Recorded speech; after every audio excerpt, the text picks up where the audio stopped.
Hello, bonjour et bienvenue sur ma chaîne YouTube. Je suis Valentine du compte Instagram Happy as a Bee.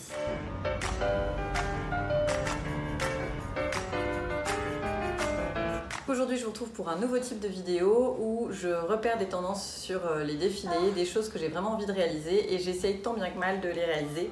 Bien évidemment, je filme tout le process et puis je vous donne mes conseils pour réussir vous aussi cette réalisation. Alors c'est possible que vous entendiez des petits chants derrière puisque la crèche n'a toujours pas reprise et donc Baby O joue tranquillement à côté de moi, en face de moi. Alors, j'ai commencé ma matinée par un petit peu de recherche Pinterest. Je voulais trouver des photos du sac Jacquemus pour essayer de comprendre comment il était fabriqué. Et surtout, je me suis rendu compte que les anses allaient être difficiles à imiter. En cherchant un peu, je suis tombée sur ce sac de la maison Miette que je ne connaissais pas, qui fait des choses très canon. Et je me suis dit que les anses seraient parfaites pour un petit do-it-yourself et qu'elles iraient à merveille avec mon sac Jacquemus. Pour moi, j'ai à peu près en tête comment je vais procéder. Je vais essayer de vous montrer tout ça. J'ai encore quelques incertitudes et ça dépend des fournitures. Je vous en parle tout de suite. Pour les fournitures, j'ai fait appel à Stragier qui m'a gentiment fait parvenir ces deux tissus ainsi que le thermocollant. Je suis partie sur un Vichy dont j'adorais la couleur et également pour les anses, un crêpe satin de soie qui est dinguissime. Et également, ils m'ont fait parvenir du thermocollant ultra épais. Donc je compte l'utiliser pour rigidifier le Vichy pour faire la forme du sac. J'ai jamais utilisé ce type de thermocollant, donc ça va être une première, on va voir ce que ça donne. J'espère de tout mon cœur que ça va marcher. Donc maintenant, allons-y, let's go, passons à la construction. Avant de me lancer sur le tissu, je dessine le patron de mon futur sac sur du papier. Pour être sûr que les pièces soient symétriques, je dessine uniquement la première moitié. Ensuite, je plie mon patron en deux et je dessine la deuxième moitié en décalquant. Alors voilà, j'ai commencé à patronner mon sac Jacquemus qui ressemble à pas grand chose pour l'instant. Le sac va être constitué de trois parties. Une partie qui servira de devant, une partie qui servira de dos et de rabat, et puis une longue partie en U qui sera les côtés du sac. Alors c'est parti. On va tester ce thermocollant. Bon, il a l'air vraiment super épais, c'est la première fois que je travaille avec du thermocollant aussi gros, donc on va espérer que ça marche. Je vais reporter mes pièces.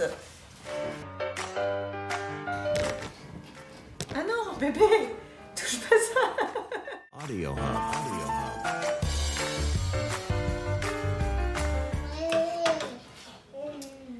Bon, et ben voilà, j'ai mes trois pièces. Ça va être l'instant fatidique, on va essayer de thermocoller le tissu et voir ce que ça donne.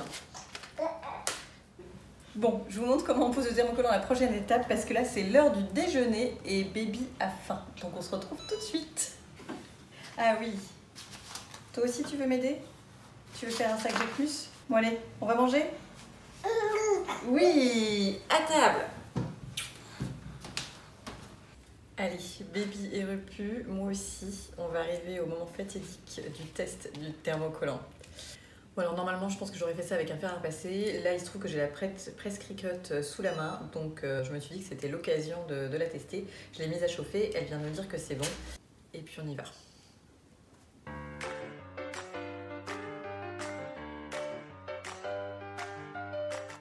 Ça a l'air de marcher, hein, franchement. Super. On va faire la même chose avec le haut.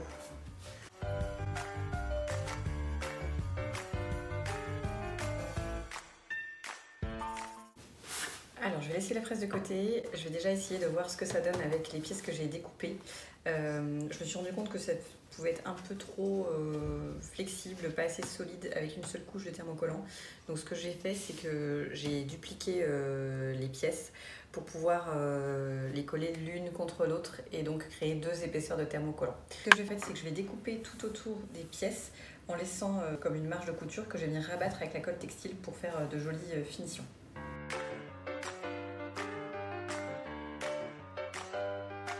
Là j'ai mes 4 pièces qui serviront de devant et de dos pour mon sac, 2 pièces pour le devant qui seront collées l'une contre l'autre et 2 pièces pour le dos qui seront collées l'une contre l'autre. Le rabat sera replié comme ça. Je vais déjà coller et rendre propre tous les bords et ensuite on va s'amuser à construire la partie du bas du sac ici.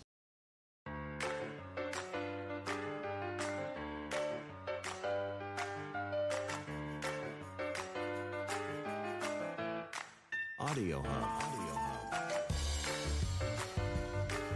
vais mettre tout ça à sécher et on va s'occuper de la structure en bas du sac. Pour le U du dessous du sac qui fera tous les côtés du sac, on va utiliser plus ou moins la même technique. Je vais mesurer les côtés du sac et puis on va réaliser la bande qui servira d'intérieur du sac. Donc sur le côté, ça fait 11 cm de hauteur. Ici, ça fait 16 cm. Alors, il faut que j'ai une bande de 11 cm,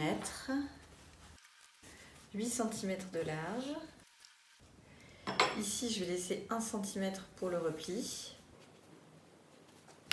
Ensuite, le fond du sac sera thermocollé et donc il fait 16 cm. Je vais le thermocoller tout de suite. Ok, de la même façon, de l'autre côté, il me faut 11 cm. Plus 1 cm de repli. Je vais laisser une marge de 1 cm tout autour de la longueur pour pouvoir le coudre au reste du sac.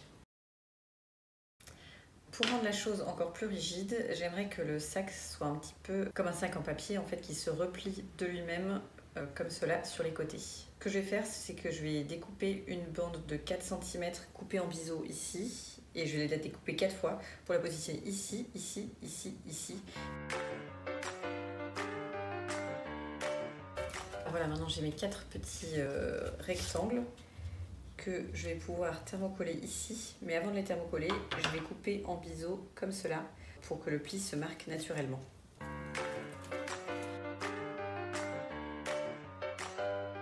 Je replace parfaitement les petits morceaux et c'est parti.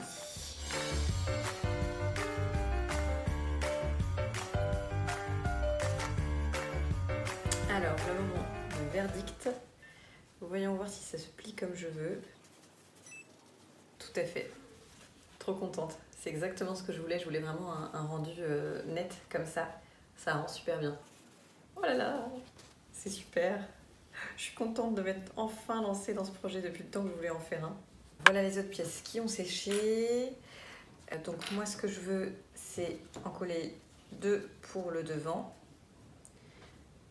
Venir coudre ici tout du long, tout du long, tout du long, tout du long la pièce du fond du sac avec le devant. Et puis idem à l'arrière et mettre un petit fermoir pour pouvoir rabattre le sac. Ça prend forme. Il faudra ensuite qu'on passe aux anses. Alors l'avantage c'est que je vais être assez libre pour pouvoir faire mes coutures puisque cette pièce là je vais pouvoir venir la coller à la dernière minute. Et en fait ici je vais venir coudre l'intérieur et l'extérieur du sac, puisqu'ici cette partie-là sera recouverte par le devant. Allez, place à la machine à coudre.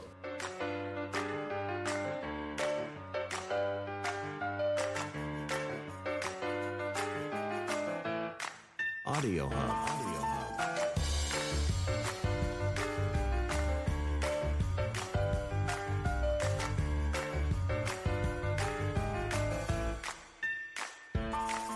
Alors voilà, j'ai fini tant bien que mal les coutures. J'ai rajouté des petits points de colle dans les coins où je n'avais pas pu coudre jusqu'au bout. Je vais ajouter la face devant en la collant. Et puis ensuite, on va faire de la même façon pour l'arrière. Mais avant de le coller, je vais dessiner l'emplacement des œillets pour les anses. Et surtout, on va s'occuper des anses. On va mettre de la colle sur l'avant.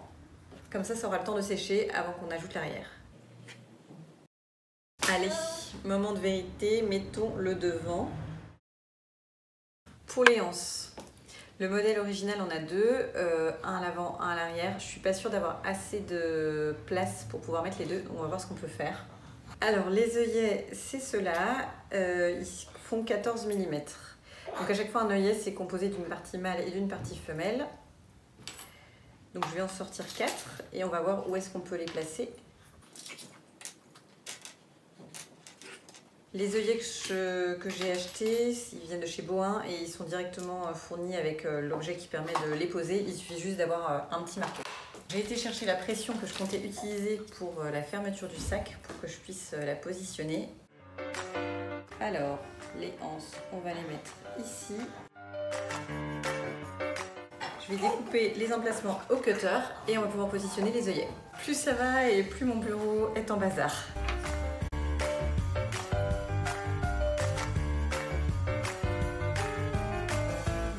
les 4 œillets sont prêts à être posés. Un petit coup de marteau et ça sera bon. Pour les anses, je vais utiliser 2 choses. D'abord de la corde d'escalade, puis du satin de soie. Je viens découper un grand rectangle de 80 cm de long et 8 cm de large qui me servira à réaliser une gaine pour venir y glisser la corde d'escalade. Je découpe mon tissu, je le replie en 2 sur le sens de la longueur et je fais une couture tout du long. Alors voilà, j'ai réalisé la couture et maintenant je vais retourner. Wow, enfin retourner, j'ai galéré. Voilà, maintenant on n'a plus qu'à passer notre future anse dedans.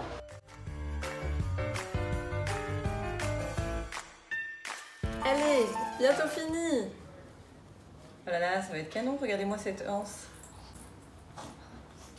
Hop, on va répartir un petit peu les fronces. On va faire une couture ici et ici. Et on va pouvoir l'insérer dans les œillets.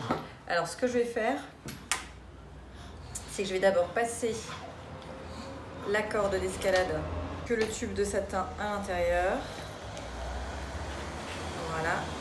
On va faire pareil de l'autre côté. Je vais faire une couture à la surjeteuse pour essayer de la rendre la plus rigide possible afin qu'elle bloque pour que la anse ne sorte pas. Ça va être beau bébé, hein?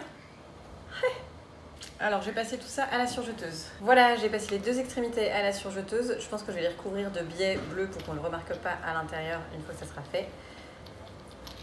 Et voilà ce que ça donne la première anse. Je vais faire la deuxième exactement de la même façon. Maintenant, je vais juste fixer le devant du fermoir. Donc j'ai fixé cette partie-là et maintenant il faut que je fixe cette partie ici. Juste là. Allez, c'est parti, dernière étape.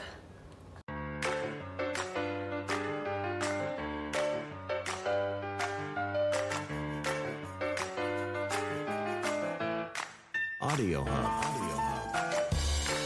Tadam! Voici mon petit sac Jacquemus Miette-like. Je suis super contente du résultat, je m'attendais vraiment pas à ce que ça rende aussi bien. Si les inspirations vous ont plu et que vous ne suivez pas encore ces créateurs, n'hésitez pas à aller suivre leurs réseaux sociaux, leur compte Instagram pour les soutenir. Et enfin, si vous avez aimé cette vidéo, n'hésitez pas à vous abonner à ma chaîne YouTube, comme ça vous verrez plus de contenu similaire. D'ailleurs, j'ai besoin de vous pour la prochaine vidéo de ce type. J'hésite entre réaliser une robe Valentino du dernier défilé ou alors une robe de chez Minju Kim, c'est une créatrice coréenne que j'adore aussi énormément. J'hésite vraiment entre les deux, je ne sais pas laquelle choisir, donc à vous de me dire en commentaire ce que vous préférez, comme ça je pourrai réaliser ce qui vous tente le plus. En tout cas, merci beaucoup d'avoir suivi cette vidéo jusqu'au bout. J'ai pris énormément de plaisir à la tourner et j'espère que ça s'est vu. Et j'espère surtout qu'il y en aura très vite d'autres similaires. Je vous souhaite une excellente journée.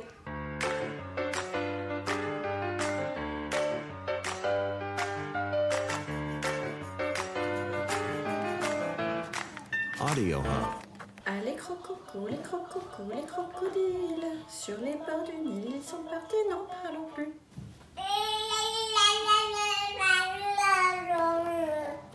Voilà. Tellement hâte de voir ce que ça va donner.